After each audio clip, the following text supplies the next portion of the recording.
Oi, pessoal, tudo bom? Como é que vocês estão? Então, nós estamos aqui para começar a ter umas aulas diferentes, assim. Eu sei que muitos de vocês têm tido uma certa dificuldade com as aulas da TV, às vezes não assiste no YouTube. Então eu resolvi fazer o seguinte, eu não vou conseguir fazer isso, claro, do jeito que eu gostaria, que é sempre, porque vocês sabem que a gente tem bastante demanda de atividade para fazer e tudo mais. Mas a ideia é fazer de vez em quando, tá? Com alguns assim, alguns temas que eu acho mais relevantes. Que nem nesse caso eu escolhi o iluminismo, por quê? Porque é o próximo tema que vocês vão ver agora, logo na sequência de Ciclo do Ouro. Então eu escolhi esse tema, por quê? Porque ele é um tema gostoso, ele é um tema interessante, dá para falar bastante coisa legal. E aí a gente pode trabalhar bem essa questão. Mas me fala uma coisa, vocês estão legal? Vocês estão bem? Como é que estão indo as coisas? Né? Tá tudo bem? Vocês estão conseguindo se organizar pelo menos para fazer as atividades? Eu acredito que o segundo ano tenha conseguido fazer uma quantidade boa de atividades, então tá bem interessante. Então vamos começar a trabalhar. Primeira coisa que a gente está falando: iluminismo. Quer dizer, que palavra é essa? Por que a gente fala que é iluminismo? Né? Da onde vem esse termo iluminismo? O termo iluminismo vem de iluminação, vem de luz, tá? Vem de razão. Então a gente está falando de um sistema em que o uso da razão, o uso do conhecimento, ele é mais importante do que todas as outras coisas, né? Diferente do período medieval, onde a igreja e o pensamento da fé e o pensamento cristão, eles prevaleciam. Então, algumas características do iluminismo que a gente vai falar é humanismo, racionalismo, lacismo e a crítica ao absolutismo, tá? O conteúdo de iluminismo ele é um conteúdo grande, eu não vou entrar nele todo hoje, eu vou fazer só uma parte, porque não vai dar para falar de toda a parte, principalmente da parte econômica e tudo mais, eu vou parar nessa parte, mas é só para a gente poder ter uma introduçãozinha, tá? Então aqui, só para vocês terem uma ideia, eu trouxe para vocês uma fotografia da Praça dos Três Poderes. Você vai falar, professora, mas o que isso tem a ver com o iluminismo? Tudo a ver, tudo a ver. Se hoje a gente tem um sistema legislativo, executivo e judiciário, isso acontece e isso existe porque nós temos o iluminismo lá atrás para influenciar esse processo, tá? Para romper com o sistema absolutista, romper com as grandes monarquias e criar esse sistema. Então aqui eu trouxe a trapaça dos três poderes, eu não sei se dá para vocês perceberem, aqui esse prédio aqui, geralmente esses prédios é onde ficam os deputados, tá? Deputados e senadores. Aqui tá o Congresso, né? Aqui, não sei se dá para vocês ver, tá a Catedral de Brasília, e aí aqui ficam os prédios do Judiciário, tá? Então, essa praça aqui é a famosa Praça dos Três Poderes, tá? Então, o que tem nessa Praça dos Três Poderes em Brasília?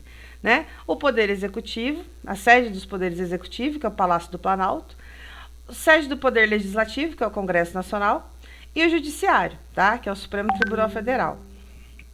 Então, nós temos aqui o que é executivo. O que é um poder executivo?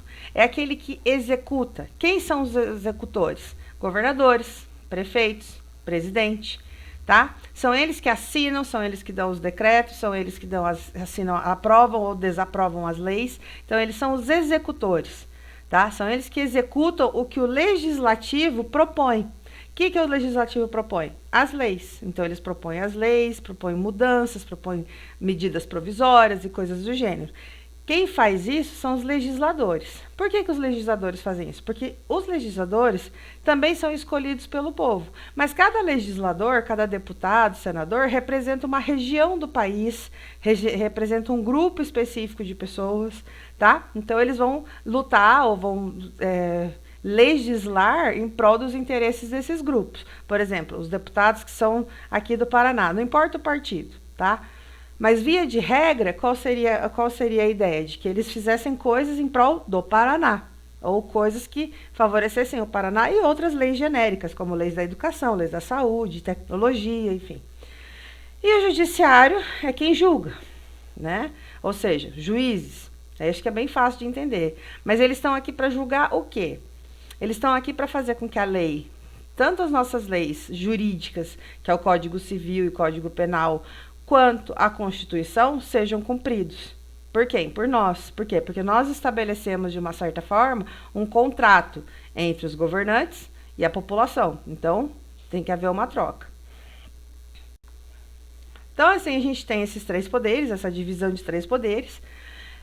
No caso do Brasil, a gente tem os 3 poderes mais a Constituição brasileira, né, que ela afirma que o Estado do Brasil é laico, nesse caso. O que significa isso? Que o nosso Estado brasileiro, ele é separado da Igreja, tá? Nós somos um Estado laico. As decisões religiosas não deveriam e não devem influenciar as decisões políticas. Um exemplo de Estado que não é laico é o Estado Islâmico, por exemplo. Tá? As leis dos Estados Islâmicos, vamos pegar a Líbia, o Paquistão, o Afeganistão, o Irã, o Iraque, não importa. As leis desses países são estabelecidas com base no Alcorão, que é o livro religioso deles. Então, eles são um Estado teocrático. Eles não são um Estado laico, eles são um Estado teocrático. Deus, cracia, poder. Então, Estado teocrático. Então, o iluminismo ele vai ter como origem, basicamente, o quê? Ele vai surgir ali no século XVII, aproximadamente, e vai se estender pelo século XVIII, sobretudo na França, tá? Então, ele vai surgir no final do século XVII, vai se fortalecer no século XVIII, e a gente vai ficar conhecido isso como o século das luzes.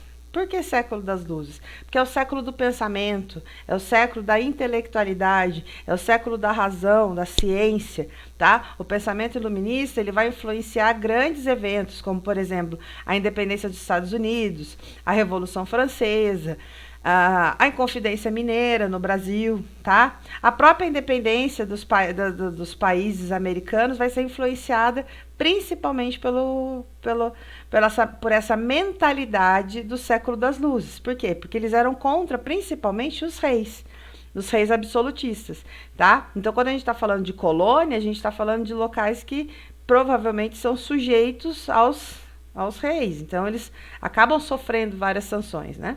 Então, o conceito de iluminismo é o quê? Conjunto de ideias, tá? Mas não são qualquer ideias, são ideias racionais, ideias científicas, tá? Ele é completamente negacionista no que diz respeito à igreja. E o iluminista, ele é aquele filósofo que desenvolve a ideia. Então, a gente tem um conjunto de ideias científicas, racionais, e tem o filósofo, tá? Ou o pensador iluminista, que é quem desenvolve essas ideias. Então, nós vamos ter aqui como antecedente um panorama aqui, que é o quê? A Revolução Científica do século XVII. Que revolução é essa? A gente tem que pensar que é o seguinte, século XVII começa em 1601, tá? Então, nós vamos lembrar que nós estamos falando de um período que ainda vai pegar uma parte do Renascimento. Um exemplo da Revolução Científica que vale levar em consideração é a ideia de geocentrismo, por exemplo. Eles vão cair com essa ideia. O que é o geocentrismo? Geo é a Terra. Então, a Terra estaria no centro do universo. Isso vai cair, isso vai quebrar. Então, eles vão começar a dizer, não, quem está no centro do universo é o Sol. E os planetas orbitam em volta dele. Outro conceito interessante é o de terraplanista. Os terraplanistas atuais a gente perdoa, porque eles são bonitinhos e fofinhos, ok? A gente finge que eles não existem. Porque, né, a Terra não é plana, a Terra é redonda. Né? Já foi provado cientificamente. Então, não adianta discutir, né? Terraplanista, você compra um pacote de fandangos e dá para ele. Então, é o quê? É um conceito de que a Terra é redonda, ela não é plana como a igreja dizia que ela era. Porque quem que dizia que a Terra era plana? A igreja. Tá? Por quê? Por que eles diziam que a Terra era plana? Porque eles se baseavam no Gênesis e toda aquela história com relação a Adão e Eva, o paraíso, não sei o quê, de acordo com a forma que estava escrito lá, eles acreditavam que era o quê? Que eram terraplanistas, tá? Que a Terra seria plana. Outra questão importante é a crise do antigo regime. Que antigo regime é esse? O antigo regime é o regime monárquico absolutista. Esse é o antigo regime. Então, quando a gente está falando de antigo regime, a gente está falando de monarquias absolutistas. Ou seja, o que é um rei absoluto? É aquele que tem um controle total do poder nas mãos dele. Então, tudo sai dele, tudo depende dele, todas as decisões são tomadas por ele. Não há uma comunhão de coisas para que as decisões sejam tomadas de outra forma. As decisões são da mão desses reis, que geralmente são reis muito tiranos, tá? Outro fato importante é a ascensão da economia, ou seja, da economia da burguesia. Então, quando a gente tem um antigo regime aqui, que está se desmoronando, aí a gente tem uma nova classe social aqui que está surgindo, que tem dinheiro, porque dinheiro é poder. Querendo ou não, dinheiro é poder, infelizmente. Então, eles têm aqui uma nova classe social que está fazendo novas exigências. Ela quer leis e benefícios que favoreçam a existência dela. Então, nós temos a burguesia crescendo, o antigo regime decaindo, e aí nós temos o quê? Esse contrabalanço, né? De um sistema que está ruindo para o sistema novo que está surgindo. Então, esses pensadores iluministas, eles vão criticar principalmente o antigo regime, vão criticar o absolutismo dos reis, né, esse controle absolutista dos reis, vai criticar os privilégios da nobreza. Por quê? Porque a nobreza vivia aqui, ó, na jugular dos reis, era mantida por ele com o dinheiro de quem? Com o dinheiro dos impostos da população. Então, alguém vai sair muito prejudicado por isso. Além de criticar o clero e outras imposições religiosas, né? Então, nós temos aqui um contexto que desde a Idade Média vai ter aquela visão teocêntrica, agora a gente mudou para uma visão antropocêntrica, ou seja, o homem está no centro, isso veio junto com o Renascimento. Então, nesse período, o que vai acontecer? Eles vão fazer uma crítica por causa da predominância do uso do pensamento escolástico, né? Que tentava conciliar a fé com a razão, mas os iluministas não são muito a favor disso. Eles querem uma separação total. Fé, razão, não dá para conversar as duas. E a partir do século XVII, há uma insatisfação também por conta da opressão exercida pelos monarcas. Que opressão é essa? Eles vão oprimir o povo no sentido de tentar extrair uma quantidade cada vez maior de impostos, né? Essa quantidade de impostos que eles vão retirar das pessoas vão empobrecer muito a população. A gente tem uma frase bastante interessante da Revolução Francesa, que é a da Maria Antonieta, né?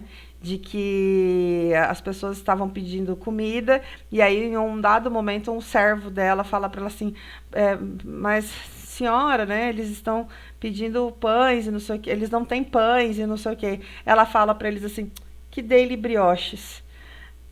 Então, isso é um exemplo. Na verdade, a gente sabe que havia uma grande implicância com a Maria Antonieta, tá?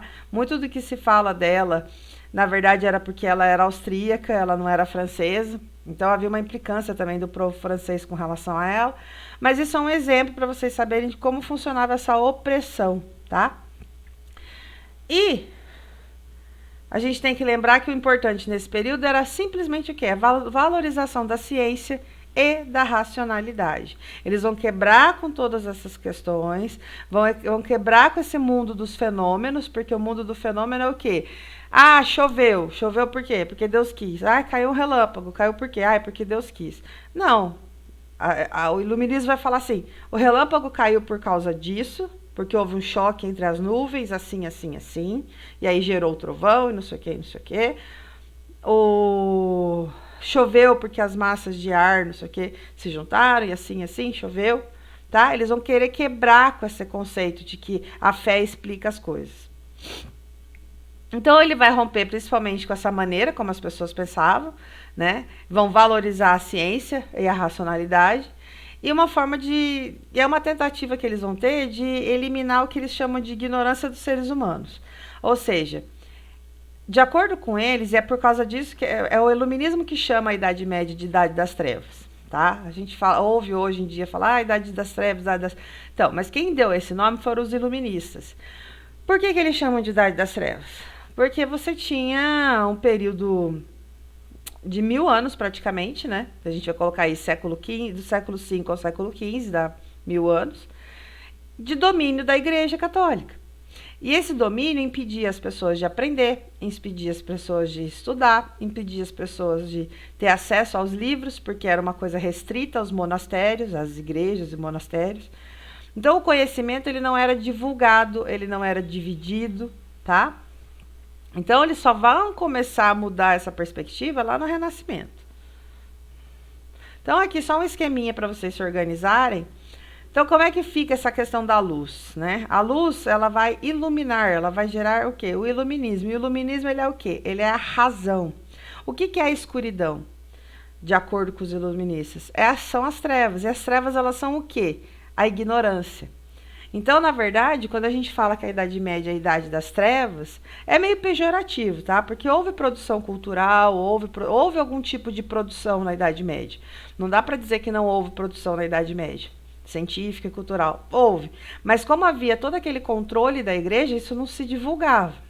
Então, para eles, as trevas são o quê? A ignorância, né? Você ficar na ignorância, sem saber das coisas, é o que torna as coisas as trevas.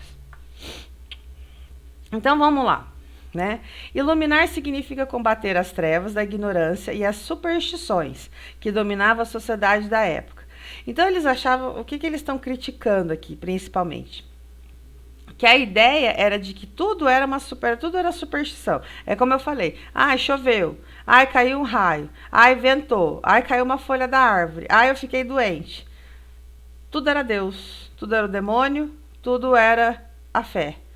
Não havia uma explicação científica, tipo, ele está doente porque a doença é X. Ou ele está chovendo por causa disso, caiu um raio por causa daquilo. Houve um terremoto por causa daquilo. Houve um eclipse por causa de tal coisa. Não tinha isso. Tudo era Deus e o mundo ia acabar. Então nós temos aqui um dos primeiros grandes filósofos iluministas. Aqui a gente ainda está falando de século XVII, tá? Que é quem? É o René Descartes. Para quem já leu O Mundo de Sofia, fica a dica. No Mundo de Sofia tem uma brincadeira bastante interessante que eles atribuem ao Descartes a ideia dos átomos, porque ele tem uma passagem lá que ele fala a respeito dos átomos. E uma característica importante é que esse conceito depois foi aplicado a gente fala que é aplicado para o Lego e tal, né? Então fica a dica do Mundo de Sofia, é bastante interessante, você vai conhecer vários filósofos, tanto os antigos quanto os mais modernos, e ele é um livro que trata bastante dessa questão do iluminismo, tá? Então, uma coisa interessante que a gente tem aqui, ó. Nunca devemos admitir, senão, aquilo que a razão nos mostra como evidente. Ou seja, a gente só tem que admitir aquilo que a gente vê como evidência, que foi provado. Em caso algum, podemos aceitar o que nos é imposto pela imaginação ou pelos nossos sentidos. Ou seja, se eu estou criando aquilo na minha cabeça, ou se os meus sentidos, que ele fala é o olfato, o tato, se eu não estou vendo e não estou tendo certeza daquilo que eu estou vendo, eu não posso deixar que a minha imaginação fale por mim. Por exemplo, eu estou deitada na minha cama, eu escuto as coisas estalarem, né? Eu escuto barulhos. Eu tenho gato, então eu escuto barulho o tempo inteiro. Mas vamos supor, se eu fosse uma pessoa muito religiosa, bom, vocês sabem que eu não sou, mas se eu fosse uma pessoa muito religiosa, o que ele está dizendo? Se eu estou ouvindo aquele barulho, eu tenho que levantar e ir lá ver o que é aquele barulho. E não ficar imaginando que possa ser um espírito, que possa ser alguma coisa, que alguma coisa vai me pegar, que o bicho vai sair debaixo da cama. É nesse sentido, não deixar que a sua imaginação alimente esse tipo de coisa para você. Você não pode aceitar isso, você tem que ir lá e ver a evidência. Qual que é a evidência? Levanta da cama e vai lá ver por que está fazendo barulho, tá? Não aceita o que a sua imaginação está falando para você. Então ele diz que esclarecer é educar. De que maneira que eles vão educar as pessoas? Através da imprensa, dos jornais, de livros, de coisas que as pessoas até então nem tinham tanto acesso, tá? E eles iam a vários locais, assim, sabe? Falar em salões, em clubes, nos cafés, para fazer propaganda do iluminismo. E aí eles vão encontrar um jeito prático de fazer isso. Que jeito que é esse? Juntar tudo num lugar só e poder falar disso. Que lugar era esse? A enciclopédia. Como é que chama a enciclopédia hoje em dia? Google, exatamente. Hoje o que eles fizeram em livros, que eram coleções gigantescas. Quando eu era adolescente, meu sonho de consumo era ter uma Barça. O que era a Barça? Era uma enciclopédia. E ela era gigante, tinha vários livros, enorme, era a coisa mais linda, caro pra caramba. Hoje a gente tem o Google. O Google é a nossa enciclopédia. Por quê? Porque ele reúne conhecimento. O único problema do Google, comparado com a enciclopédia deles, é que o Google não tem curadoria. Isso significa que o quê? Você joga uma palavra no Google, aparece tanto coisas importantes quanto coisas inúteis, né? E nesse caso aqui, eles estavam tentando reunir só coisas úteis. Então, nós temos aqui a primeira enciclopédia, ó. Dicionário da Razão, das Ciências, das Artes e da Matemática. Tá? Na verdade, tinham outras coisas juntas, ok? Mas era o nome que eles denominaram. Tinham coisas de história, de ciências, de, não sei, de filosofia, geografia, não sei o que na época não tinha geografia ainda. Mas eles tinham bastante coisa reunida aqui. Então, ela abordava várias áreas do conhecimento, né? Ideias filosóficas, políticas, qualquer coisa que relacionada ao iluminismo. E os dois primeiros grandes criadores das enciclopédias foram o Denis Diderot e o Jean d'Alembert. Nós temos o Montesquieu também, que vai criar, o Voltaire também, eles vão contribuir para essas enciclopédias, mas os grandes organizadores foram o Denis Diderot e o Jean d'Alembert. Tá? Mas a gente tem aproximadamente 140 autores que contribuíram para a produção da enciclopédia, tá? Com verbetes e tudo mais.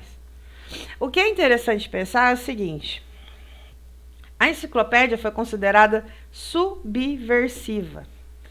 O que significa isso? Significa que ela era anti-Estado. Que eles consideravam que aquilo ia contra as leis do Estado, ia contra o Estado. Por quê? Porque a gente está falando de um material que vai fornecer muitas informações de muitos aspectos diferentes. E a igreja e os governos, em geral, consideraram, principalmente o governo francês nessa época, considerava a enciclopédia uma ofensa ao Estado.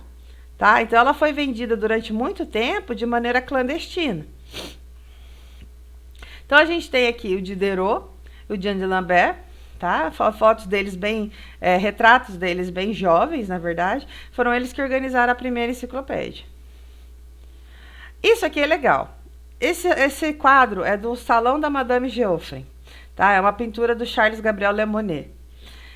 O que tem aqui? O que tem de interessante nisso aqui? Ele está retratando uma reunião onde haviam o quê? Debates, eram literários, aristocratas, filósofos, políticos, não importa, tá? Iluministas em geral. Esses salões, eles aconteciam com grande frequência. Então, as pessoas mais influentes daquela sociedade, que tinham ideias, que discutiam novas ideias, que estavam discutindo a questão do antigo regime, que estavam fazendo críticas políticas, novas descobertas filosóficas, científicas, não sei o quê, se reuniam nesses salões para fazer discussões. Isso é bem interessante. Então, o que o iluminismo vai defender basicamente? Deixa eu só tomar uma aguinha. Igualdade jurídica. Esse conceito de igualdade jurídica é o que a gente chama de isonomia, tá? O que é isonomia? É você ser isento. Isso significa que a lei que vale para o rico tem que valer para o pobre. Então, essa igualdade jurídica que eles estão falando é nesse aspecto, de que o aristocrata não tem que ter mais direito do que o plebeu, tá? Então, é esse princípio da isonomia. Isso existe até hoje. Aí você vai falar, professora, mas não é bem assim, porque não sei o quê. Não, não é. Só que nós temos um sistema que, infelizmente, ainda pena por algumas coisas. Quem tem dinheiro, às vezes, paga para sair da prisão, quem não tem, fica preso. Mas o princípio básico do sistema jurídico é a isonomia, tá? A outra coisa que eles vão pedir é a tolerância religiosa e filosófica. Fala assim, mas como assim tolerância filosófica? É a ideia de liberdade de pensamento, de que cada pessoa tem o direito de pensar de um jeito,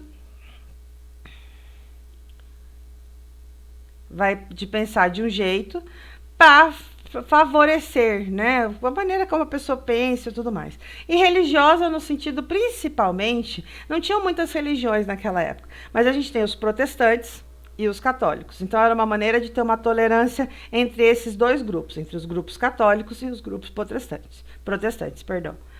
Outra questão importante é a liberdade pessoal e social.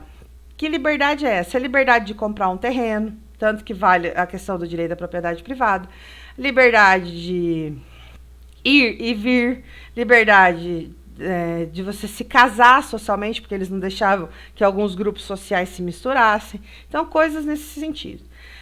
Defesa do contrato. Que contrato é esse?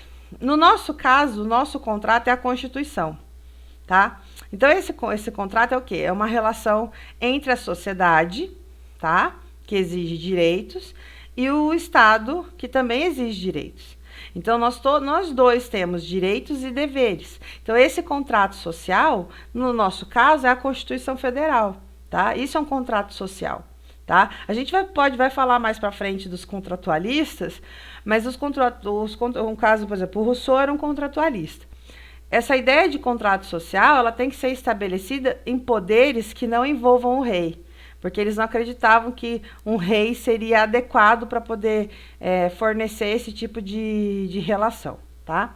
Então, uma maior participação política da sociedade, no sentido de que os pobres também participem mais da política, porque era proibido a eles. Quando eu falo pobre, não significa que são os pobres miseráveis apenas, mas qualquer camada da sociedade que não seja aristocrata e que não é burguesa também, tá? E um governo representativo, ou seja, hoje a gente tem um governo representativo, os deputados estão lá para representar os estados, tá? Os senadores também.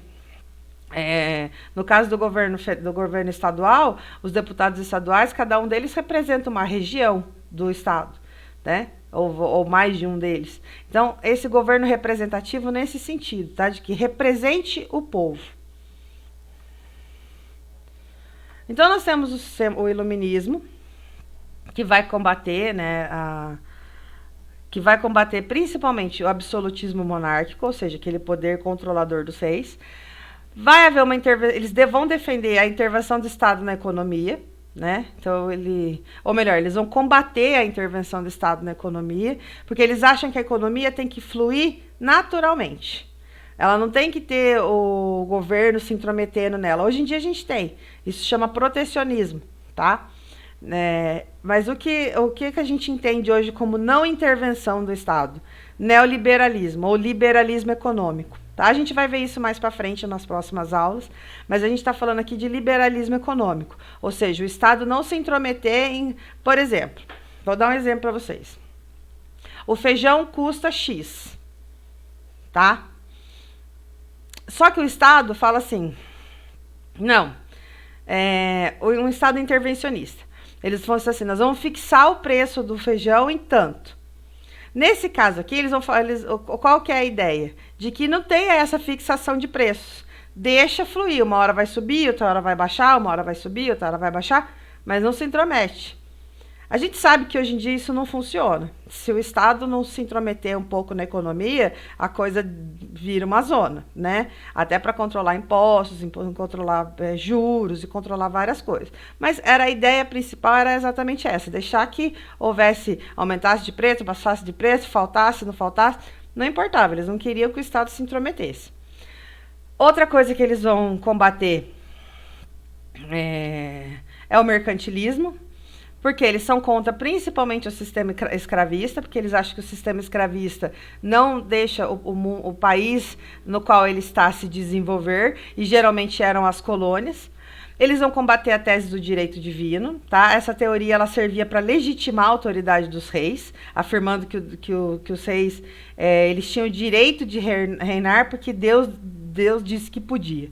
Como é que Deus disse? Nós não sabemos. Mas normalmente era o Papa que abençoava, porque quem abençoava os reis eram os papas, tá? E uma participação da igreja na vida pública, tá?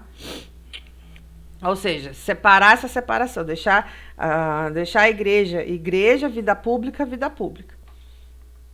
Então, nós temos aqui o Voltaire, que ele fala, posso não concordar com nenhuma palavra do que você diz, mas defenderei até a morte o direito de você dizê-lo. Hoje em dia, a gente acontece bastante isso. Hoje em dia tem aquela briga do politicamente correto. Ah, mas eu tenho o direito de me expressar, eu tenho o direito de me falar. Você tem, desde que você não invada o espaço e o direito e a liberdade do outro. Então, racismo não é piada. Estupro não é piada. Então, nesse caso, você está invadindo o espaço e aí você está indo além do seu direito de se expressar. Mas eu quero falar mal do governo. Eu quero falar mal do programa de televisão X. Eu quero falar mal. Você tem todo o direito. Eu posso não concordar com o que você está falando, mas eu vou defender o seu direito de falar. Ok? Então, nós temos aqui algumas coisas em relação ao Voltaire. E uma das características é o quê? A liberdade de pensamento, a igualdade perante a lei e a tolerância religiosa. São é o pilar do pensamento voltairiano. É o quê? Igualdade perante a lei, liberdade de pensamento, igualdade perante a lei e tolerância religiosa. Então, a gente criticava aqui. Eles criticavam, né? Ele criticava o absolutismo, propondo uma participação da burguesia esclarecida no governo. Então, assim, tem a burguesia e a burguesia esclarecida. A burguesia esclarecida é essa que tem acesso às enciclopédias, que tem acesso à educação, que se desenvolveu intelectualmente. Tá? Então, tem restrições, não é bem assim. Esse aqui é o Jean-Jacques Rousseau, que vai defender a ideia de que o homem nasce bom, mas a sociedade corrompe. Esse é o Montesquieu, que também vai defender que é uma verdade eterna. Qualquer pessoa que tem o poder tende a abusar dele. Ponto. Para que não haja abuso, é preciso organizar as coisas de maneira que o poder seja contido pelo poder. Ou seja, a ideia que ele está propondo, foi ele que criou o legislativo, o executivo e o judiciário. Então, ele está propondo que existam poderes para controlar o outro poder. Então, se eu tenho legislativo, executivo, judiciário e mais um outro poder, que no caso era o rei, não serve. Então, eu tenho o executivo, o legislativo e o judiciário. O legislativo e o judiciário servem para controlar o meu executivo. Então, a ideia dele é que existam poderes para controlar outros poderes. Então, aqui está o livro dele, O Espírito das Leis, onde ele desenvolve o conceito de legislativo, executivo e judiciário, tá? Só para a gente finalizar aqui, ó. O legislativo é composto pelos representantes da população, que fariam as leis, o executivo por executar as leis e administrar as coisas, e o judiciário encarregado de aplicar as leis, tá? E aqui nós temos o John Locke, que ele vai dizer o seguinte: ler fornece ao espírito materiais para o conhecimento. Ok, a gente já entendeu. Mas só o pensar faz nosso o que lemos. Ou seja, uma coisa é eu ler um livro. Mas cada pessoa lê um livro, ela entende uma coisa diferente. Então, quando eu penso sobre aquilo que eu li, aquilo ali vai se tornar meu, porque fui eu que interiorizei e racionalizei a ideia que eu estou lendo. Então ele fala, ó, mas só o pensar faz nosso o que lemos. Ou seja, eu tenho que ler e pensar sobre o que eu li para entender aquilo tudo que está acontecendo. Então nós vamos encerrar aqui com John Locke, porque depois vem os fisiocratas, eu vou deixar os fisiocratas para outro dia. Então, ele vai criticar principalmente a teoria do direito divino também, tá? Ele vai admitir uma supremacia, mas vai dizer que ela deveria respeitar as leis naturais, as leis cíveis, tá? Vai defender a separação da lei, a separação entre igreja e Estado, que é a parte mais importante, e também vai acreditar que a mente de uma pessoa, ao nascer, era uma tábula rasa. O que ele diz? Ele diz que a mente de uma pessoa, quando ela nasce, ela é uma folha em branco.